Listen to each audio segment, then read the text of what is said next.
Agora é tempo de conversarmos com o advogado Marco Bian. E o tema desta semana é a saúde mental no ambiente de trabalho, nos negócios. Mas vamos perceber tudo já com o grande Marco. Grande Marco, bem-vindo. Grande Willis, muito obrigado. Como é que estás? Cá estamos, graças a Deus, com força.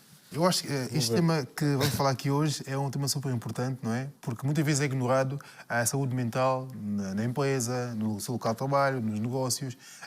E a minha primeira questão relativamente a esse tema é que há 2 anos atrás pouco se falava de saúde mental, não é? Com a pandemia é que parece que houve aqui uma explosão e uma conversa sobre a saúde mental que agora, neste momento, aborda vários temas e várias temáticas das empresas e também nos negócios. No foro da advocacia, como é que tem sido lidar com esse tema? Muito bem, olha, as questões da saúde mental têm-se vindo a intensificar. Nós notamos cada vez mais números no respeito a processos de mero acompanhado, no respeito à necessidade de internamentos compulsivos, que são casos extremos no direito. A maior parte dos problemas de saúde mental são questões que, no trabalho, é preciso algum acompanhamento e até as entidades patronais terem alguma atenção às necessidades de algum descanso, eventualmente. Às vezes esforçam-se mais os trabalhadores.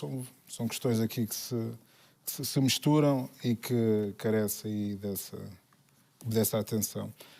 Nos casos extremos, o direito aplica-se essencialmente nos casos extremos, porque nos casos mais comuns, que são os números que têm aumentado, o direito não se aplica, a não ser quando há um atestado médico, e aí é que se impõe à entidade patronal algum comportamento, alguma atitude, ou a pessoa faltar e ter essa justificação. Nos casos extremos está lá o direito.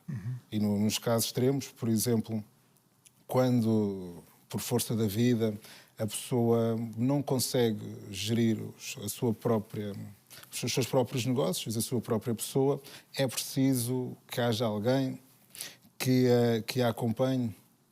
E aí, nesses casos extremos, quando a saúde mental não é suficiente para a pessoa se gerir a si própria. Fora dos casos extremos, o direito não é muito interventivo, que é o que nos problemas de saúde mental no trabalho, o direito não é tão interventivo quanto nos casos extremos. Há pouco, na tua narrativa, falaste de comportamentos, internamentos compulsivos e também de meio acompanhado. O que é isso? Para quem não está em casa não percebe o que é meio acompanhado e também dos internamentos compulsivos, o que é? Muito bem, que às vezes, nestes casos extremos, são casos extremos no sentido da saúde mental, porque a saúde mental é uma graduação de doenças e às vezes pensamos que problemas de saúde mental são só os casos extremos, é uma graduação, uma vasta graduação de doenças que carece cada uma da sua intervenção.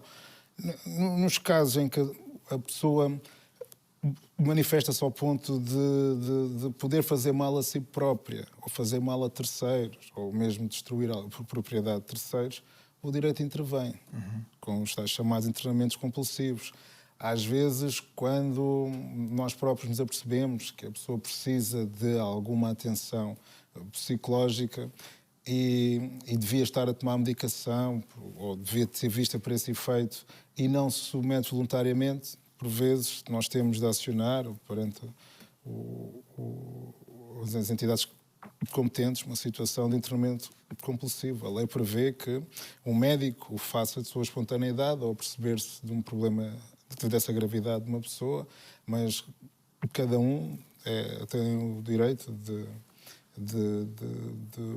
pelo menos de avisar as entidades competentes para isso em determinados graus de familiaridade tem mesmo a obrigação de chamar as autoridades para fazer o tal diagnóstico que pode ser exigido àquela pessoa e por vezes contra a própria vontade daquela pessoa.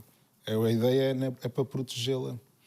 E muitos problemas de saúde mental nós só nos damos conta quando as pessoas já estão numa situação, às vezes parece que a pessoa é indigente, que não tem meios de se organizar, mas na verdade até tem os meios, não tem os meios mentais para se organizar.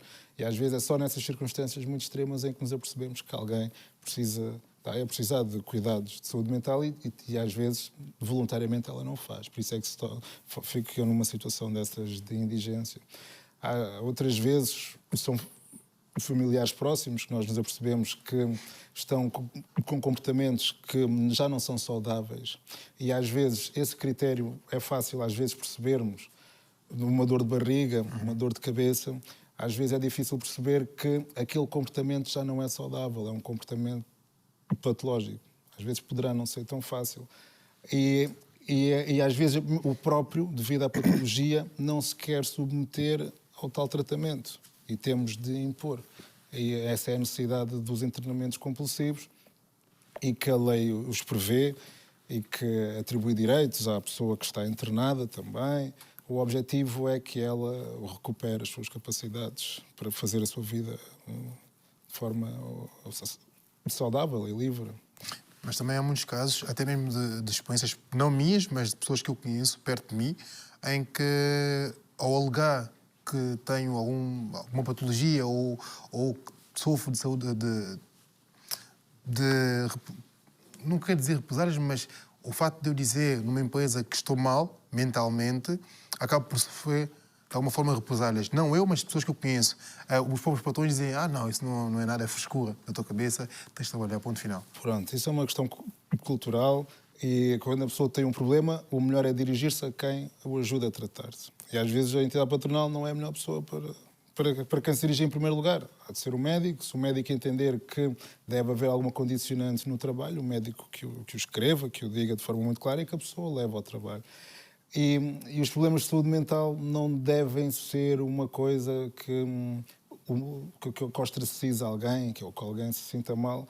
A mente faz parte do organismo, faz parte do corpo, tal como tudo o resto. Se nos dói o pé, também é difícil ir trabalhar. Se formos um taxista, não conseguimos fazer o nosso trabalho sem o pé estar a funcionar bem. Se estamos com algumas dificuldades mentais, de alguma coisa, devemos também dirigir-nos a quem é capaz de nos ajudar a recuperar a saúde. Porque é um organismo, a mente faz parte, como tudo o resto. E nesta mesma temática temos aqui uma questão de uma espectadora nossa que ela quer saber basicamente quais são os direitos legalmente. Ela alegou estar com depressão, com comprovativo médico, e o patrão deu-lhe mais trabalho alegando que ajudaria a focar-se mais. Legalmente, quais são os seus direitos neste tema? Muito bem. Esta questão do patrão dar mais trabalho, primeiro, isto tudo, o médico será aqui o essencial nisto. Se o médico faz um atestado e diz que a pessoa não pode estar com a mesma atividade ou se deve estar em trabalhos condicionados, ou se mesmo se deve parar, isto impõe-se à entidade patronal. A entidade patronal não pode dar a volta a isso. Tá? Quais são os direitos que a pessoa... Isto tudo depende muito daquilo que o médico disse.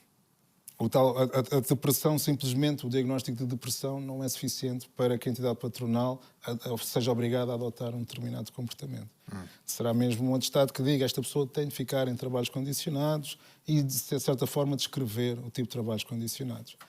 A entidade patronal, vamos imaginar uma coisa, vamos imaginar que a entidade patronal está a prejudicar a saúde mental de um trabalhador ou de outra pessoa qualquer. Pode ser responsabilizada civilmente por isso. Ou seja, se ele estiver a agravar, se a entidade patronal estiver a agravar a saúde mental daquela pessoa e de uma forma dolosa ou negligente, sabendo que é negligente, aqui não seria, mas poderá ser dolosa, por propósito. Se o objetivo for ainda mais prejudicar a pessoa, fazê-la demitir-se ou criar um ambiente de tal maneira que a pessoa se sinta pressionada ao ponto de ter de tomar um comportamento que não queria, isto até pode roçar o crime. E às vezes acontece, e muitas vezes, quando um trabalhador se vira contra a empresa, como no mundo em que vivemos, entende-se que a empresa é que tem o direito de organizar os meios de produção, entre esses os recursos humanos, entre essas pessoas. Por vezes as empresas arranjam horários de trabalho, arranjam locais de trabalho mais onerosos, só para a pessoa demitir-se. Ou para a pessoa perceber que tinha de baixar a bolinha em determinadas circunstâncias, desculpem o termo, mas isso às vezes acontece e isto não é permitido, como é óbvio. Mas o problema, muitas das vezes, é provar isto. É provar que não foi uma mera organização, foi mesmo propositado para. E essa é que é. E às vezes a pessoa ainda fica pior porque se sente perseguida e sente que ninguém toma por ela. Mas é assim, isto é complicado, isto pode ser difícil muitas das vezes lutar contra isto. Mas há entidades e muitas das vezes as autoridades, as condições de trabalho ou nas suas atividades inspectivas são bem mais eficazes do que um tribunal no que respeita a isto. Existe uma forma de processo muito célere em que se apresenta a situação ao tribunal e um juiz decide se aquela circunstância é ou não prejudicial à saúde da pessoa e o juiz decide isto de uma forma muito rápida, se calhar em menos de uma semana, em 3 dias está uma decisão sobre isto. Mas o que é que acontece em seguida? A entidade patronal, como tem vários meios, se calhar aquela decisão, ainda que seja útil para aquela circunstância, a entidade patronal pode fazê-lo por outros meios. E isso acontecendo pode ser criminoso. E não é uma forma correta nem saudável de organizar os meios de trabalho. A entidade patronal deve ser humana, exige-se humanidade às pessoas. O primeiro direito de todos é o direito a receber um tratamento humano. E todas as pessoas no mundo civilizado devem ter como primeira regra, devo dar um tratamento humano ao outro. E não sendo isso respeitado, pode haver um ilícito. Pode haver um ilícito e pode haver consequências quanto a isto. Eu sinto que ainda existe uma lacuna muito grande no que toca ao conhecimento desse tema em si e também dos direitos das pessoas relativamente à saúde mental. Porque eu sinto que as pessoas que sofrem, ou que alegadamente sofrem, não sabem como fazer para se protegerem. Ou seja, eu aleguei que estou doente, não é? Acaba por ser uma doença, aleguei que estou doente, mas, no entanto, não sei como é que eu devo proceder relativamente à minha empresa. Como é que eu devo fazer para saber os meus direitos, com quem devo estar ou ter. Como é que as pessoas conseguem perceber quais são os seus direitos ou com quem devem ir? Muito bem, eu digo que sempre a primeira coisa nem seria procurar um advogado, é procurar um médico. Ok. Procurar um médico e que o médico descreva de uma forma muito clara se a pessoa pode ou não retomar o trabalho nas circunstâncias em que o tinha anteriormente. E o médico tem esse condão, tem esse direito de descrever se a pessoa se pode ou não pode fazer os mesmos trabalhos. E havendo necessidade de estar de baixo ou havendo necessidade de estar em trabalhos condicionados, a entidade patronal deve se sujeitar a isso. Sim, eu gosto de interromper-te, mas também, pegando também novamente no tema da Jacira, ok, falou com o médico, mas ela tem uma declaração médica que comprova que ela não pode exercer aquela função naquele exato momento. E não é respeitada pela empresa. A minha questão é mais, neste caso, legalmente, como é que eu faço? Ou onde é que eu devo ir? Se a entidade patronal não respeitar essa ordem de trabalhos condicionados àquela pessoa, porque o médico, de certa forma, dá uma ordem à entidade patronal. E a pessoa poderá não exercer aqueles trabalhos, que efetivamente lhe fazem mal. Porque a integridade física é um bem muito mais valioso do que a atividade qualquer que seja da empresa. E depois disso, eventualmente, procurar a autoridade das condições de trabalho ou mesmo um advogado ou a Procuradoria da República que também trata destas questões. Mas isso é numa situação já mais grave. O melhor seria que a entidade patronal tivesse essa observação de dar um tratamento humano, que às vezes é só isso, não é apenas uma linha de produção, não é apenas uma atividade comercial, são pessoas que ali estão e a melhor circunstância seria a existência a observação deste direito a um tratamento humano e deste dever a dar um tratamento humano ao meu semelhante. Por isso nós precisamos ter aqui um Marco Binha sempre para nos esclarecer desses temas, porque são temas realmente importantes na sociedade que muitas vezes são pouco falados ou são pouco direcionados para onde devemos realmente encaminhar. Então, Marco, olha, esse tema é muito importante. Obrigado por teres esse tema aqui para nós. É um privilégio sempre vir aqui falar sobre estas questões, porque eu acho que o objetivo é mesmo este serviço público e estes temas servem para isso. Marco, estamos juntos. Como se fala numa boa língua crioula da Guiné, não é? Não está junto. Não está junto. Vamos para um curto intervalo e voltamos já a seguir para conversar com o humorista Benji.